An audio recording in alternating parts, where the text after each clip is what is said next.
Selamat pagi teman-teman dan Bu Ika. Perkenalkan kami dari kelompok 7 yang terdiri dari Kirena Negolara dengan NIM 088, lalu dengan saya sendiri Michael Sutirta dengan NIM 212, lalu ada Nabila Nur Andrea dengan NIM 213 dan Sabrina Syafitri dengan NIM 214. Pada hari ini kami dari kelompok 7 ingin mempresentasikan mengenai depresi pada anak dan remaja beserta asesmen dan intervensinya. Ya, teman-teman mungkin sering mendengar kata ini ya, depresi. Mungkin teman-teman sering menggunakannya, atau mungkin teman-teman tahu atau pernah dengar orang lain menggunakan kata ini untuk mengekspresikan suatu hal atau emosi yang mungkin sedang mereka rasakan gitu. Tapi sebenarnya definisi depresi sendiri itu apa sih teman-teman? Nah, menurut DSM-5 nih, buku saktinya psikologi, depresi itu merupakan gangguan suasana hati yang buruk yang ditandai dengan kehilangan kegembiraan dan disertai dengan gejala-gejala lain seperti gangguan tidur dan menurunnya atau meningkatnya selera makan. The American Psychological Association atau yang biasa kita kenal dengan APA memberikan beberapa kriteria diagnostik atau gejala untuk depresi yang memudahkan dokter beserta psikiater dalam mendiagnosis depresi. Kriteria diagnostik atau gejala dari depresi adalah sebagai berikut. Yang pertama, mengalami penurunan suasana hati atau mood hampir sepanjang hari hingga setidaknya selama 2 minggu, lalu mengalami penurunan minat pada aktivitas sehari-hari, lalu mengalami penurunan berat badan yang cukup signifikan meskipun tidak sedang diet, lalu mengalami permasalahan tidur seperti insomnia atau hypersomnia hampir setiap hari, lalu penurunan kemampuan berpikir dan gerakan melamban yang didasari oleh pengamatan dari orang lain, bukan perasaan subjektif. Lalu mengalami kelelahan dan kehilangan energi hampir setiap hari, lalu merasa tidak berharga atau rasa bersalah yang berlebih, lalu kesulitan untuk berkonsentrasi dan berkurangnya kemampuan berpikir, dan yang terakhir sering memiliki keinginan untuk mengakhiri hidup. Sesuai dari panduan dari DSM-5 tersebut, seseorang mengalami depresi jika orang tersebut setidaknya mengalami 5 gejala depresi dan kondisi tersebut berlangsung selama periode 2 minggu yang sama. Dan dari 5 jenis kriteria yang disebutkan, setidaknya 1 dari gejala depresi tersebut berupa penurunan suasana hati atau kehilangan minat. Terdapat perbedaan jenis gangguan depresi pada DSM-4 dan DSM-5.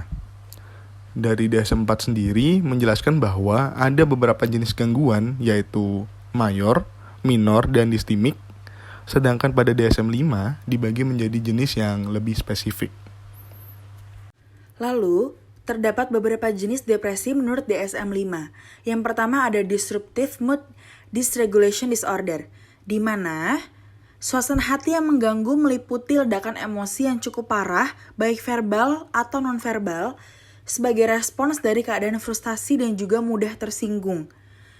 Jenis kedua ada Major Depressive Disorder, di mana pada gangguan ini, itu adalah sindrom yang ditandai dengan perasaan tertekan atau hilangnya ketertarikan atau hilangnya perasaan senang dalam kebanyakan aktivitas. Dan ini tuh merupakan salah satu jenis gangguan yang paling umum dialami oleh beberapa orang. Lalu jenis ketiga yaitu ada Persistent Depressive Disorder atau distimia, di mana ini merupakan suasana hati yang tertekan hampir setiap hari selama lebih atau tidak selama minimal 2 tahun. Di mana ini 1 tahun untuk anak-anak dan remaja.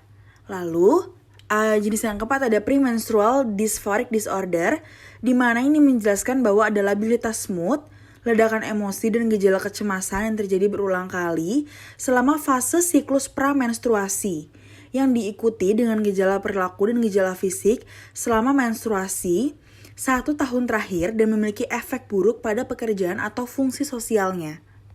Lalu, jenis yang kelima, ada substance atau medication induced depressive disorder, di mana ini merupakan gangguan depresi yang diakibatkan dari zat atau obat yang akan timbul gejala seperti depresi mayor dan gejala depresi ini berlangsung lama setelah walaupun individu tersebut sudah berhenti menggunakan zat atau obat-obatan.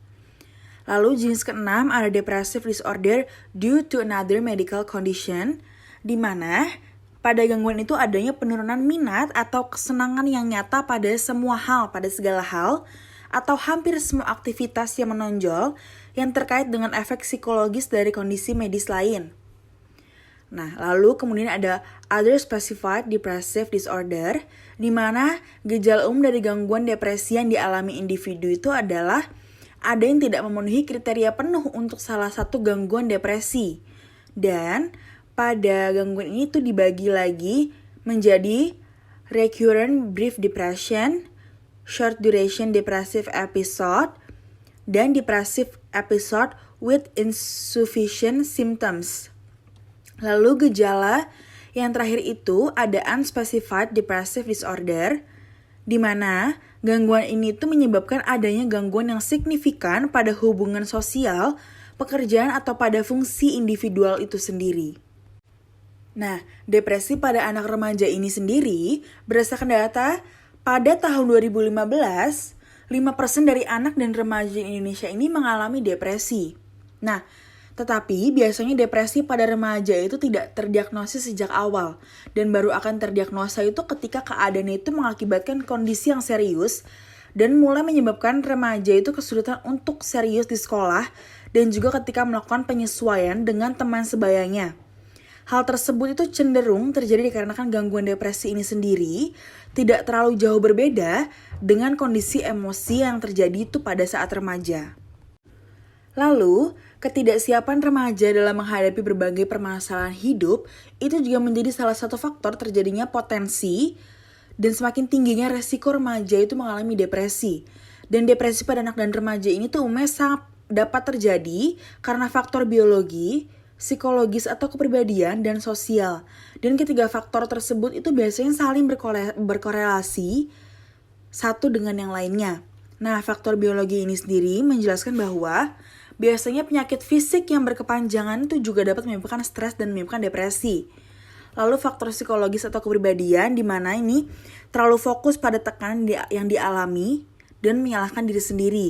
Lalu faktor sosialnya itu kejadian tragis atau kehilangan seseorang atau kegagalan, trauma masa kecil, tuntutan sosial, dan lain sebagainya. Baik, sekarang kita masuk ke bagian asesmen. Asesmen merupakan suatu proses pengumpulan informasi yang digunakan sebagai dasar untuk menegakkan diagnosa. Nah, pada asesmen biasanya terdapat kegiatan melakukan evaluasi terhadap kemampuan kognitif seseorang, identifikasi karakteristik dan tingkah laku yang dapat diasosiasikan dengan kesulitan penyesuaian diri pada seseorang, sehingga terapis bisa menentukan penanganan yang tepat. Nah, di dalam asesmen terdapat prinsip yaitu the value of multiple assessment source, yang mana hal ini digunakan 2 atau lebih alat pengumpulan data agar hasil asesmen semakin komprehensif. Dan tujuan asesmen adalah melakukan klasifikasi atau mendiagnosa, menentukan normal atau abnormal, serta memberikan deskripsi, merencanakan treatment atau penanganan, melakukan prediksi ke depannya akan berbahaya atau tidak. Nah, terdapat beberapa metode asesmen yang digunakan untuk menegakkan diagnosa, yaitu interview atau wawancara, observasi, live record, checklist, dan psikotes. Nah, untuk kasus depresi pada remaja, ini akan menggunakan metode asesmen berupa interview dan hasil observasi.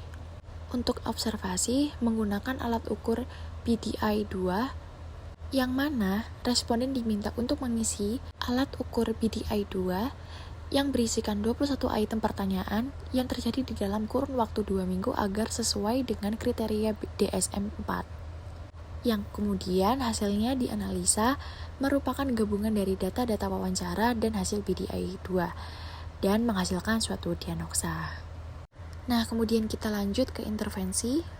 Intervensi psikologi sendiri merupakan upaya perencanaan perubahan dengan fungsi-fungsi psikologis yang tidak sehat, yang mana hal ini diupayakan agar fungsi psikologi yang tidak sehat tersebut dapat membaik dan menjadi lebih sehat. Nah, dalam gangguan depresi ini sendiri, terdapat beberapa intervensi yang dapat dilakukan untuk membantu melakukan perubahan pada diri individu yang mengalami gangguan depresi.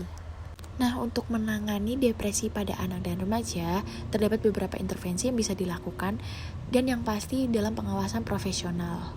Di antaranya yang pertama adalah farmakoterapi, yang kedua psikoterapi psikodinamik, yang ketiga terapi kognitif perilaku, keempat interpersonal psikoterapi, yang kelima terapi keluarga, dan yang keenam ada CBT atau Cognitive Behavioral Therapy. Namun, menurut Haryanto tahun 2015, bahwa CBT dan IPT merupakan kedua hal bentuk terapi yang terbukti efektif untuk membantu mengobati gangguan depresi. Baik, kita lanjut ke interpersonal psikoterapi atau IPT, yang merupakan psikoterapi singkat yang biasanya akan dilakukan selama 12-16 minggu. Penerapan ini sudah dikembangkan untuk pasien rawat jalan, non-bipolar, non-psikotik, dengan depresi berat. Nah, terdapat juga interpersonal psychotherapy adolescent atau IPTA, yang mana hal ini ditujukan untuk remaja yang mengalami depresi. IPTA ini dapat berjalan dan dapat menjadi pilihan pengobatan yang baik jika kemampuan dan kemauan remaja untuk menjalin hubungan terapeutik dengan terapis. Oke, kita lanjut ke CBT atau Cognitive Behavioral Therapy, yang mana suatu terapi ini terdiri atas kombinasi strategi berpikir dan perilaku yang didasari oleh 3 hal, yaitu pikiran, perasaan, dan perilaku. Terdapat beberapa alasan sebagai dasar penilaian CBT, yaitu yang pertama, proses kognisi akan mempengaruhi seseorang dalam berperilaku. Proses kognisi ini akan menjadi faktor penentu dalam menjelaskan bagaimana manusia berpikir, merasa, dan bertindak, dan berproses belajar. Yang kedua, pikiran, perasaan, dan tingkah laku saling berhubungan secara kasual. Pola pikir manusia terbentuk melalui proses rangkaian stimulus, kognisi, dan respon, mana saling terkait dan membentuk jaringan dalam otak yang kemudian akan mempengaruhi terbentuknya perasaan dan perilaku tertentu. Kemudian yang ketiga, beberapa penelitian menunjukkan CBT adalah salah satu terapi yang telah terbukti dapat mengatasi depresi, khususnya depresi sedang dan ringan, bahkan berfungsi sebagai terapi jangka panjang. Selanjutnya ada contoh kasus. Di sini contoh kasusnya mengambil dari seorang remaja putri yang usianya 15 tahun bernama Puerto Rico. Dia ini tinggal bersama kedua orang tuanya dan adik perempuannya. Orang tuanya ini dihadapkan dengan masalah perkawinan yang signifikan dan sedang mendiskusikan perceraian.